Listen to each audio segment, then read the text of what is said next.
এদিকে স্বচ্ছতা অভিযান চলছে গড়িয়াহাট মার্কেটে। উপস্থিত রয়েছেন মন্ত্রী অগ্নিমিত্রা পল। সেই ছবি আজ সকালে কলকাতা পুরসভার একাধিক কর্মীরাও রয়েছেন। গত কয়েকদিন ধরে স্বচ্ছতা অভিযান চলছে একাধিক জায়গায়। শহরকে পরিষ্কার পরিচ্ছন্ন সুস্বাস্থ্যের অধিকারী করতে আমাদের সকলকে এগিয়ে আসার আহ্বান জানিয়েছেন এর আগেও মন্ত্রী।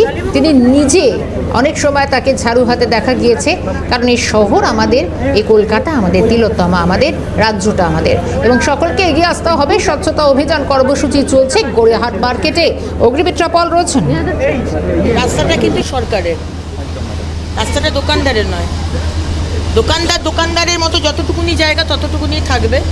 এক্সটেনশন করে কিন্তু রাস্তা দখল করতে মানা করে দেবেন। It is your duty, please report me. ঠিক আছে? পুরো গড়িয়াহাটে কোথাও, আমি গড়িয়াহাট দিয়ে শুরু করছি, কোথাও যেন না থাকে। আর শর্মিষ্ঠা, দেখো যে ছবি আমরা দেখতে পাচ্ছি, পুর ও নগর উন্নয়ন মন্ত্রী অগ্নিমিত্রা পল তিনি এই মুহূর্তে গড়িয়াহাট মার্কেটের যে স্বচ্ছতা অভিযান সেখানে অংশগ্রহণ করেছেন এবং গড়িয়াহাট মার্কেটের যিনি ইনচার্জ রয়েছেন তার সঙ্গে তিনি কথা বললেন। একেবারে কড়া হুঁশিয়ারি দিচ্ছেন তিনি যে কোনো দোকান যাতে একেবারে সরকারি যে রাস্তা রয়েছে সেই রাস্তায় যেন এক্সটেনশন না হয়। একটু কথা বলবো অগ্নিদি, আমরা লাইভে রয়েছি, ফলে দেখতে পাচ্ছ সেই ছবি আমরা দেখতে পাচ্ছি। তিনি ইতিমধ্যেই পুরো আধিকারিকদের সঙ্গে কথা বলছেন। কি বলছেন একবার একটু দেখবার চেষ্টা করুন।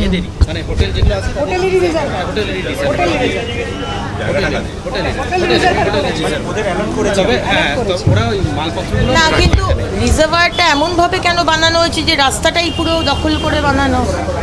আপনি কি জানেন বিষয়টা যে রিজার্ভারটা আমাদের? না আমাদের না। আপনি please find it out. Okay madam. Reservoir এরকম করে রিজার্ভার বানানো যে রাস্তারই জায়গা নেই কোনো, তার ওপর তাহলে রিজার্ভার যদি হয় তার ওপর কেন তার জিনিস রাখা রয়েছে কেন? রিজার্ভারটা তো সরকারের। Who has ordered him to use our reservoir? সরকারের রিজার্ভার। ওনাকে বলুন খালি করে দিতে। ঠিক আছে? আর শর্মিষ্ঠা, তুমি দেখতে পেলে পুরো নগর উন্নয়ন মন্ত্রী তিনি গড়িয়াহাট মার্কেটে ঘুরছেন এবং বেশ কিছু জায়গায় দেখতে পাওয়া যাচ্ছে যে রিজার্ভার, সরকারি রিজার্ভার, সেই রিজার্ভার দখল করে বেশ কিছু দোকান বসেছে।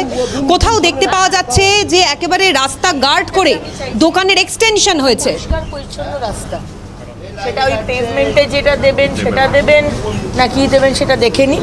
এই যে একদম এত এই নোংরা, এগুলো কে ফেলেছে? এগুলো এখানে দিদি, নোংরা ফেললে কিন্তু 1 তারিখ থেকে আপনার পেনাল্টি হবে, জানিয়ে রাখছি। আপনি হয়তো ফেলেননি, আপনার দোকানের সামনে নোংরা হলে, এই যে আপনাদের দোকানের সামনে, হ্যাঁ, নোংরা হলে পেনাল্টি আপনি খাবেন আর আপনি খাবেন।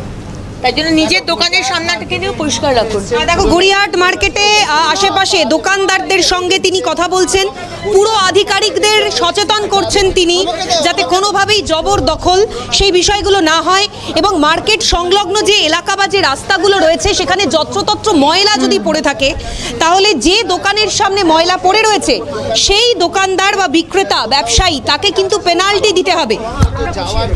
আর এখানেও আপনি ওইগুলো ওই পারফোরেশনস করে দেবেন জলটা যাওয়ার জন্য।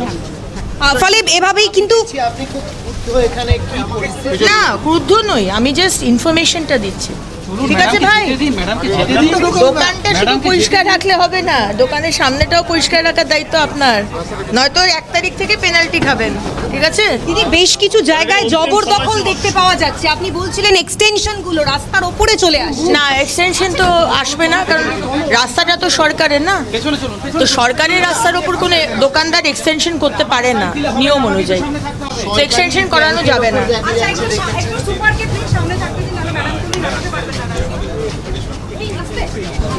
ফলে শর্মিষ্ঠা, এভাবেই একেবারে গড়িয়াহাট মার্কেটের একাধিক জায়গা তিনি ঘুরে দেখছেন এবং খুব স্বাভাবিকভাবেই পুরসভার আধিকারিকরাও রয়েছেন এবং গড়িয়াহাট মার্কেটের যিনি ইনচার্জ রয়েছেন তার সঙ্গেও কথা বলা হচ্ছে।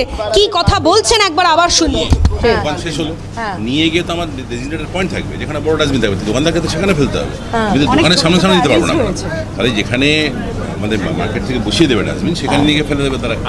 সেই যে সেন্সিলাইজ হয়, নাহলে পাশে আমরা সরিয়ে নেবো, মানে এটা আরো বেশি এনফোর্সড হয়ে গেছে। এটা কার? এগুলো কার? এই জায়গাগুলো ম্যাডাম ফাঁকা থাকলে কেউ মালপত্র রেখে দেয় যাতে না এনক্লোজ করতে পারে, সেই না, জন্য ওরা আপনি রেখেছে। এইসব করবেনও না, করতে দেবেনও না, এগুলো তো করার কোনো স্ট্রাকচার নেই আমাদের। তাহলে প্ল্যানিং এ একদম। তাহলে এগুলো কেন বানিয়েছে? এগুলো সরান। কাজ করবে গ্রিল দিয়ে দেবে। না গ্রিল ফিল দরকার নেই, আপনি এটাকে এখানে ওঠান, এখানে কিছু টব লাগিয়ে দিন আর ঠিক আছে, ওটা স্ট্রিক্টলি বলে দিন যা রাখবে না।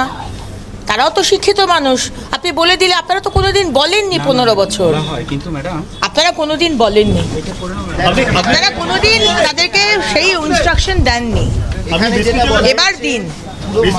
দেখছেন যে এটা কার দাদা? এটা তো আপনার জায়গা নয়, তাহলে সরিয়ে নিতে হবে না, ঠিক আছে না? হ্যাঁ ঠিক, মানুষের সুবিধা যাতে হয়, আর আপনার নিজের জায়গায় করে নিন, জায়গা খালি হয়ে যাক। দিদি একেবারে টিনের শেড তো রয়েছে, একেবারে তুমি দেখতে পাচ্ছ আশেপাশের ছবি, যেখানে মার্কেটের পিছন দিকের অংশ সেটা একেবারে বিধ্বস্ত এবং না এইটা কেন আছে আবার? জল যায়, যাই এই জায়গাটা একটু পরিষ্কার করে দিন। ও চিফ ইঞ্জিনিয়ার স্যার দেখুন এটা। ঠিক আছে, আমি দেখে নিচ্ছি। করে নিচ্ছি ম্যাম। দেখুন, আমি তো একদম পুরো ওভারহল করতে পারবো না, কিন্তু তার মধ্যেও যাতে একটা সুন্দর দেখতে হয় সেটা দেখে নিন পুরো ইঞ্জিনিয়ার কিন্তু ধরো প্লিজ। হ্যাঁ প্লিজ এটা করে দিন। গড়িয়াহাট মার্কেট এত পুরনো একটা গুরুত্বপূর্ণ মার্কেট, সেই বলবো না, এখন কথা বলবো না। ফলে যদি পরবর্তীকালে অবশ্যই কথা বলবো, তুমি দেখতে পাচ্ছ ব্যবসায়ী বিক্রেতা প্রত্যেকের সঙ্গে এখন কথা বলবো না। ফলে এভাবেই কিন্তু তিনি কাজ সারছেন এবং পুরো আধিকারিক তাদেরকে সঙ্গে করে নিয়ে তিনি কিন্তু এভাবেই হুঁশিয়ারি দিচ্ছেন, গোটা গড়িয়াহাট মার্কেট তার হাল ফিরিয়ে আনতে হবে, পুনর্বহাল একই জায়গায় এইভাবে এনক্রোচমেন্ট করে রাখা যাবে না, ময়লা আবর্জনা কোথাও ফেলে রাখা যাবে না, একেবারে হুঁশিয়ারি দিচ্ছেন মন্ত্রী নিজে এসে।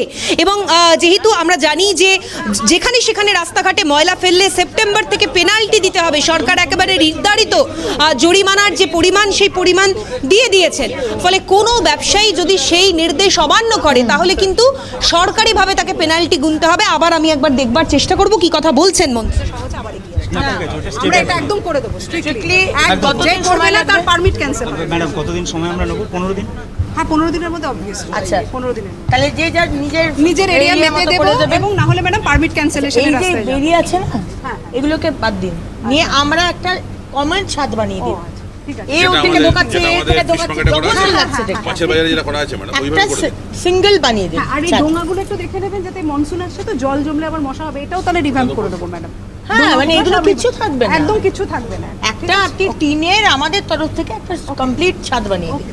প্রসঙ্গকে একবার দেখাতে বলবো, দেখো গড়িয়াহাটের যে ফল মার্কেট রয়েছে তার ওপরে একাধিক টিনের শেড রয়েছে এবং একদম। বহু ব্যবসায়ী এবং বিক্রেতা তারা এভাবেই দোকান বাড়িয়ে রেখেছে একদম রাস্তার ওপরে, ফলে এভাবে গোটা যে এলাকা সেই এলাকা এভাবে রাখা যাবে না। এবং মন্ত্রী তিনি পুরসভার আধিকারিকদের বললেন যে এখানে একটা পার্মানেন্টলি একটি শেড করে দেওয়া হবে এবং সেই একটি শেড মারফতই কিন্তু সেখানে ব্যবসা চালাতে হবে এবং সেটা 15 থেকে 20 দিন। এবং তুমি দেখতে পাচ্ছ এক্সটেনশন নিয়ে বারংবার মন্ত্রী তিনি কিন্তু ক্ষোভ ওগড়াচ্ছেন। উঠিয়ে নিন, যতটা আপনার এরিয়া ততটাই রাখুন না, কেন এক্সটেন্ড করছেন? আপনি করবেন তো আপনার থেকে কি শিখবে লোকে? ফলে এভাবেই গড়িয়াহাট মার্কেটের গলি গলি ঘুরছেন মন্ত্রী নিজে এবং স্বচ্ছতা অভিযান, ফলে এভাবেই কিন্তু শহরের সর্বত্র সেটা পরিষ্কার পরিচ্ছন্ন রাখতে হবে, কোথাও কোনো এনক্রোচমেন্ট চলবে না, নিয়ম মেনে ব্যবসা করতে হবে, এমনটাই কিন্তু হুঁশিয়ারি দিচ্ছেন মন্ত্রী অগ্নিমিত্রা পল। এবং যদি সরকারি নির্দেশ না মানা হয় তাহলে তাদের প্রত্যেকের বিরুদ্ধে আইনানুগ ব্যবস্থা গ্রহণ করা হবে, মন্ত্রী এমনটাই হুঁশিয়ারি দিচ্ছেন। সেই ছবি একেবারে গড়িয়াহাট মার্কেট থেকে তুলে ধরছি শর্মিষ্ঠা। ওরে ধাক্কা দিয়ে ফেলে দিস। একেবারে অভিরূপা সেই ছবিটাই উঠে আসছে। অভিরূপা সাহা ছিলেন আমাদের সঙ্গে। আপাতভাবে অভিরূপা তোমাকে আমি ধন্যবাদ জানাচ্ছি, কারণ অনেকগুলো বার্তা এখান থেকে অগ্নিমিত্রা পল তিনি দিলেন। শুধু রাস্তা বা দোকানঘাট পরিষ্কার রাখলেই নয়, এক্সটেনশন বা যেভাবে রাস্তাকে মধ্যে অন্তত দোকানগুলো ছড়িয়ে এসছে সম্প্রসারণ করা হচ্ছে, কোনো নিয়ম বিধি তোয়াক্কা না করে সেগুলো অন্তত আর হবে না, না হলে হবে আজকে হলো ওয়ার্নিং, এরপর পেনাল্টি। সাফ বার্তা মন্ত্রী অগ্নিমিত্রা পলের।